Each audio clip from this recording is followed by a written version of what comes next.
ओम श्री गुरुवे नमः। जय माता के मित्रों, मैं पंडित विनय कुमार शर्मा आपका अपने चैनल पर सभी का स्वागत करता हूँ। बृहस्पति देव, गुरु बृहस्पति देव का देखा जाए तो 6 अप्रैल सन 2021 से 13 अप्रैल सन 2022 तक यह राशि परिवर्तन होने जा रहा है। तो कैसा रहेगा 12 राशियों पर इसका प्रभाव। ओम देवानां च मुनीनां च गुरु कांचन सनीभम बुद्धिभूतं त्रिलोकेशम तम नमामि बृहस्पतिम। अतः मेरे चैनल को लाइक करें, सब्सक्राइब करें। जो नए व्यूअर्स हैं तो वीडियो को देखने के लिए आप बेल आइकन को प्रेस कर लीजिए और वीडियो अपलोडेड होते ही आपको जानकारी प्राप्त हो सकेगी। यहाँ देखा जाए गुरु का राशि परिवर्तन होने जा रहा है 6 अप्रैल सन 2021 से 13 अप्रैल सन 2022 तक, लगभग 1 वर्ष तक का यह संचार रहेगा। कुंभ राशि में, मकर राशि से कुंभ राशि में जाएंगे, जहां ये अतिचारी थे धनु राशि से मकर राशि में। ये इस वर्ष सन 2022 में ये रहे, इन्होंने काफ़ी परेशान भी किया। किस प्रकार से जानेंगे, क्योंकि बृहस्पति देव की देखा जाए तो 16 वर्ष की महादशा होती है। सूर्य चंद्र मंगल गुरु के मित्र होते हैं, 5 7 9 दृष्टि होती है। कर्क राशि में उच्च के होते हैं, मकर राशि में नीच के होते हैं। और इनकी 2 राशियां हैं, धनु व मीन राशि हैं। धनु राशि इनकी मूल त्रिकोण राशि है।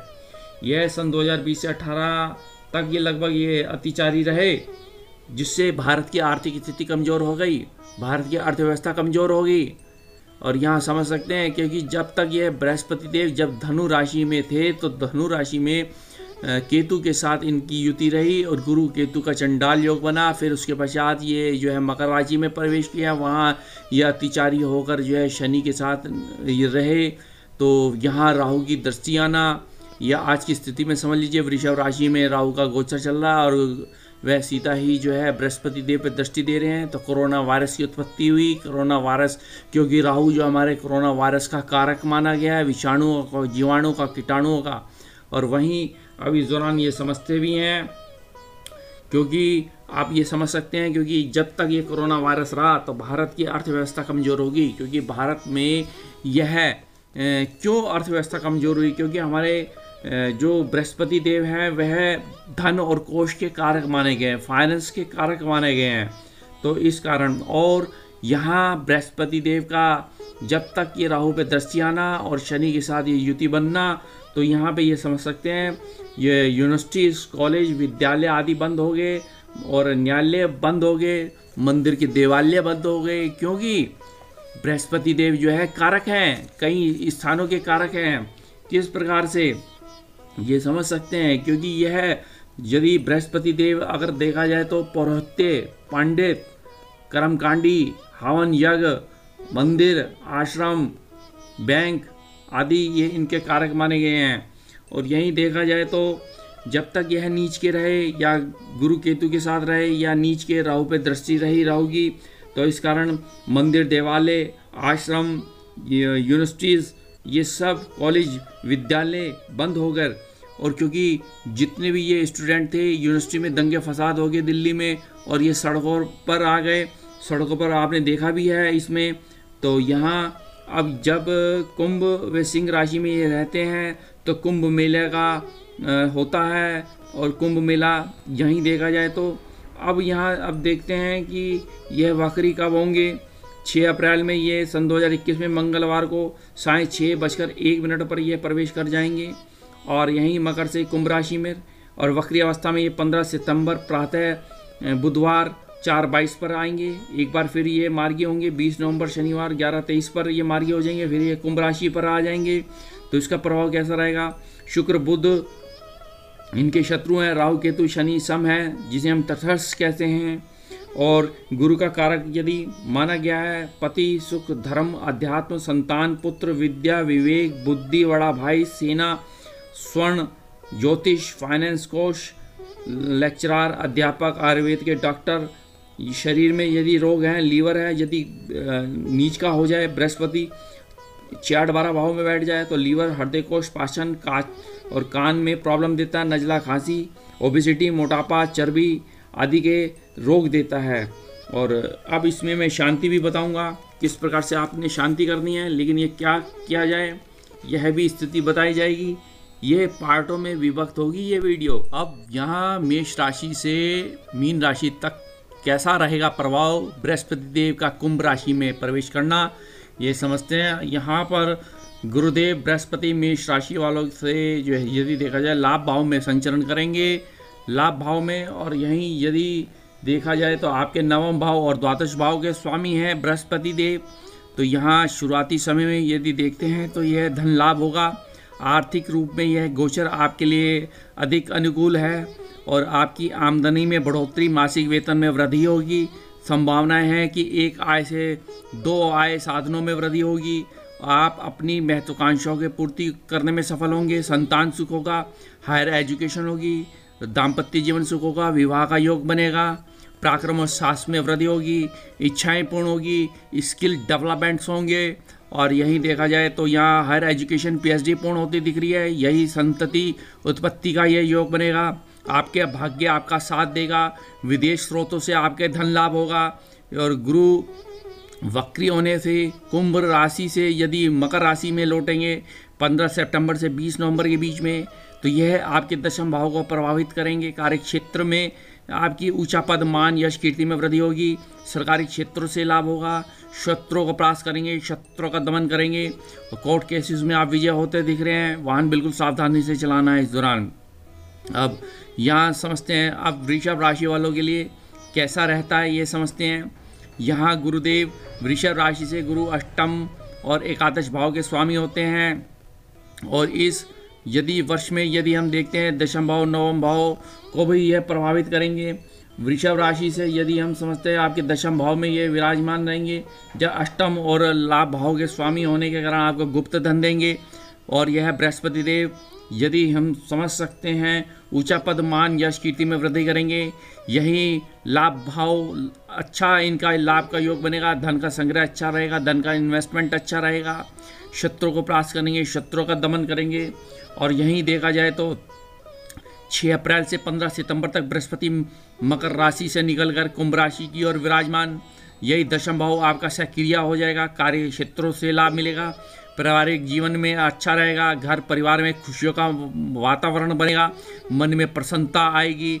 आर्थिक पक्ष जो है मजबूत होगा। यही 15 सितंबर से यह मकर राशि में आने से ये समझ सकते हैं वक्री होकर यह 20 नवंबर तक यह अगर देखा जाए तो आपके भाग्य के भाव में आएंगे। भाग्य के स्थान पर आने से भाग्य चमकेगा और पिता का सहयोग मिलेगा।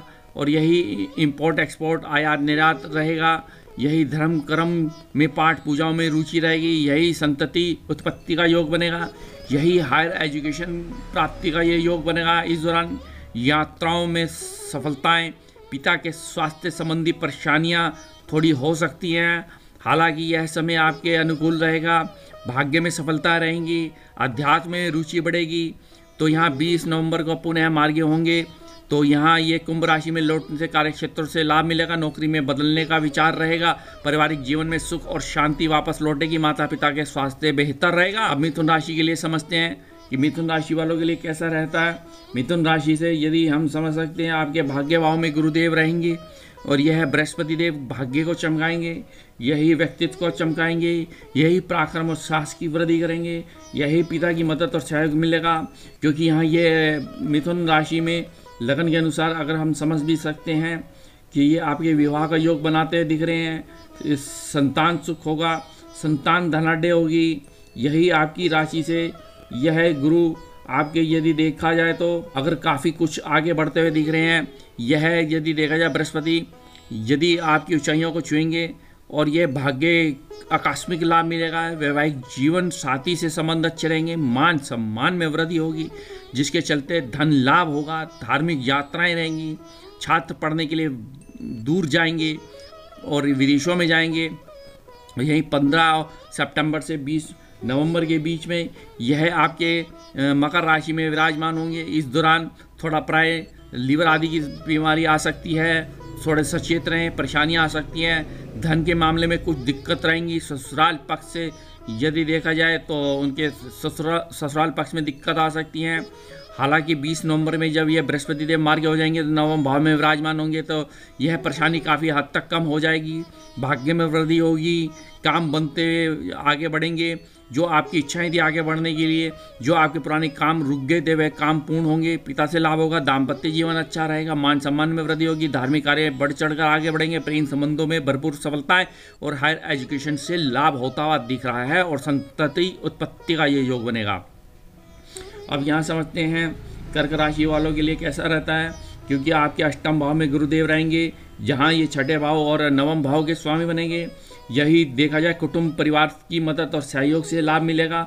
मकान भूमि पैतृक संपत्ति प्राप्ति का ये योग बनता दिख रहा है। शत्रु परास्त होंगे, शत्रु का दमन होगा, कोर्ट केसेस में विजय होते दिख रहे हैं। यही भाग्य चमकेगा, भाग्य के सितारे चमकेंगे आपके। यह गुरु कर्क राशि में देखा जाए तो आपके लिए काफ़ी कुछ प्रतिकूल आपके फल प्राप्त देगा। आध्यात्मिक कर्मों में आप आगे की ओर जाएंगे। दाम्पत्य जीवन में संतान पक्ष के भाग्य से थोड़ा आप आगे की ओर जाएंगे। पिता का स्वास्थ्य थोड़ा परेशानी वाला रहेगा। धन हानि के योग बनेंगे। इस दौरान अनचाही यात्रा रहेगी। बैंक से लोन लेते हुए सोचेंगे, परंतु बृहस्पति वक्री होते ही 15 सितंबर 20 नवंबर के बीच में आपके सप्तम भाव में आएंगे। सप्तम भाव में प्रभावित करेंगे। व्यावसायिक जातकों के व्यवसाय में ज़बरदस्त सफलता मिलेंगी। उत्तम धन लाभ होगा। घर परिवार में मान सम्मान में वृद्धि होगी। इसके बावजूद भी दाम्पत्य जीवन में उतार चढ़ाव बरकरार रहेगा। फिर भी जीवन में प्रेम भरमार रहेगा। हालांकि 20 नवंबर में गुरुदेव मार्ग होते ही कुंभ में लौटते ही अष्टम भाव सक्रिय हो जाएगा। स्वास्थ्य के प्रति थोड़े सचेत रहेंगे। पुराना पैसा लौट के आएगा। आध्यात्मिक मामलों में बढ़ोतरी होगी। छात्रों के गुप्त विद्याएं रिसर्च में लाभ होता दिख रहा है। तो यहाँ अब सिंह राशि वालों के लिए सप्तम भाव में गुरुदेव रहेंगे, जब पंचमेश एवं यदि देखा जाए तो अष्टमेश यदि आपके सप्तम भाव में बैठेंगे। सप्तम भाव आपके विवाह का है, दाम्पत्य जीवन का है, सुख का है। तो यहाँ पत्नी और पति सुख रहेगा और यही संतान सुख रहेगा। हायर एजुकेशन आपकी बहुत बेहतरीन रहेगी। इस दौरान हायर एजुकेशन लाभ मिलेगा। पराक्रम और साहस में वृद्धि होगी। इच्छाएं पूर्ण होगी। धन की प्राप्ति का ये योग बनेगा। यहीं देखा जाए लव रोमांस में प्रेम जीवन में बेहद ही उत्तम रहेगा और यह विशेषता अविवाहित जातकों के लिए अच्छा समय है, जिसमें विवाह के योग बनेंगे और यह विवाहित जीवन में सुखों का आवागमन रहेगा और यहाँ आमदनी बढ़ोतरी होगी। स्वास्थ्य के प्रति लिहाजा उत्तम रहेगा। जहाँ ये बृहस्पति 15 और 20 नवंबर में विराजमान यदि देखा जाए तो आपके छठे भाव में वक्री होकर यहाँ आपके थोड़े स्वास्थ्य के प्रति थोड़ी चिंता हो सकती है। मन में व्याकुलता हो सकती है। मन अशांत हो सकता है इस दौरान और कर्जे हो सकते हैं। इस दौरान कोई ना कोई मकान भूमि वाहन के लिए आप कर्जा ले सकते हैं। यही ऊंचा पद मान यश कीर्ति में वृद्धि होगी। तो यही बीमारी के संकेत है। लीवर आदि की समस्याएं हो सकती हैं। संतान सुख मिलेगा। मातृ पक्ष से लाभ मिलेगा। 20 नवंबर में गुरु मार्ग होते ही आपके सप्तम भाव विराजमान होते हैं। दाम्पत्य जीवन में खुशियां लौटती हुई आती हैं। जीवन साथी का सहयोग मिलेगा। मेहनत करने पर कर्मों की सफलताएं मिलेगी। आर्थिक पक्ष से मजबूती मिलेगी। प्रेम विवाह के विचार चलते रहेंगे। अब यहाँ से देखते हैं आपके कन्या राशि वालों के लिए कैसा, क्योंकि आपके छठे भाव में गुरुदेव रहेंगे। थोड़ा माता और पिता को कष्ट दे सकते हैं, परेशानी दे सकते हैं। खान पीन पे थोड़ा ध्यान रखेंगे। खान पीन पे यदि आप सचेत रहते हैं तो उत्तम रहेगा। शत्रु परास्त होंगे, शत्रु का दमन होगा। यहीं धन का अच्छा ही संग्रह होगा। प्राय थोड़ा लोन और कर्जे हो सकते हैं। वैवाहिक जीवन आपके प्रतिकूल रहेगा। जीवन साथी के संबंध में दिक्कत आती दिख रही है। प्रॉपर्टी विवाद में भी संभावनाएं बनती हुई दिख रही है। खान पीन पे थोड़ा ध्यान रखिए। मोटापा, चर्बी आदि ये रह सकता है। कार्य क्षेत्रों से लाभ मिलेगा। शिक्षाओं से लाभ मिलेगा। शिक्षाओं में सफलताएं मिलेंगी। यहाँ 20 नवंबर बृहस्पति देव जब यदि हम समझ सकते हैं जब ये मकर राशि में आएंगे यहाँ 15 सितंबर में, तो आपकी शिक्षा उत्तम, संतान सुख रहेगा। संतान थोड़ी जिद करती हुई दिख रही है या उनके स्वास्थ्य में दिक्कत आ सकती है। तो इस तरीके से यहाँ यदि समझ सकते हैं कि मैं ये पार्टों के अनुसार ये वीडियो दे रहा हूँ। और यहाँ अब तुला राशि वालों के लिए कैसा रहता है ये समझेंगे कि तुला राशि वालों के लिए यदि गुरु पंचम भाव में विराजमान होंगे, संतान सुखों का पराक्रम साहस की वृद्धि होगी। यहाँ पे आपकी तृतीय षष्ठेय भाइयों से विवाद झगड़े हो सकते हैं। कोर्ट केसेस आदि तो संभावनाएं बनती हुई दिख रही हैं। तो यहाँ गुरु बृहस्पति देव छात्रों के लिए बहुत उत्तम शिक्षा देंगे, लाभ देंगे, प्रॉफिट देंगे, मंथली इनकम और सोर्स अच्छा रहेगा, दाम्पत्य जीवन अच्छा होगा, शादीशुदा जातकों के जीवन में नए मेहमान का आवागमन है, घर में किसी विवाह के योग्य विवाह संपन्न होना है, संतान सुख होना है, धन से जुड़ी समस्याएं दूर होंगी, आमदनी में बढ़ोतरी होगी। और यहाँ यदि जीवन में खासियत आगे बढ़ती हुई दिख रही है, माता के स्वास्थ्य पर थोड़ी चिंता रहेगी, आप विदेशों में रह सकते हैं, पैतृक संपत्ति से लाभ मिलेगा, प्रॉपर्टी लैंड आदि से लाभ मिलता दिख रहा है। तो यहाँ जब यह वक्रीय हो जाएंगे बृहस्पति देव, तो यहाँ आपके चतुर्थ भाव में प्रवेश करेंगे 15 सितंबर 20 नवंबर के बीच में। तो यहाँ आपके मकान, भूमि, वाहन सुख रहेगा, उच्च पद, मान, यश, कीर्ति वृद्धि होगी, विदेशों से लाभ मिलेगा और यही संतान सुख होगा, शिक्षा में सफलता मिलेगी, कार्य क्षेत्र से लाभ मिलता हुआ दिख रहा है। होता है मेष राशि से तुला राशि तक के जातक जो है पीली वस्तुओं का दान करें। ब्राह्मण को पीला वस्त्र है, चने की दाल है, हल्दी है, किशमिश है, केसर है, केले हैं, बेसन के लड्डू आदि आप दान कर सकते हैं। और यहाँ एक बृहस्पति का स्नान बता रहा हूँ जो आपके लिए बहुत अच्छा रहेगा। वैवाहिक विलंब, विद्या प्राप्ति, पदोन्नति में बाधा, पितृदोष दूर करने के लिए चमेली के पुष्प, पीली सरसों, शहद, गूलर, दमयंती, मुलट्ठी, हरिद्रा, मालती पुष्प, सुगंध बाला, श्वेत आँख आदि गंगा जल से आप स्नान औषधि बनाकर स्नान करते हैं बृहस्पतिवार।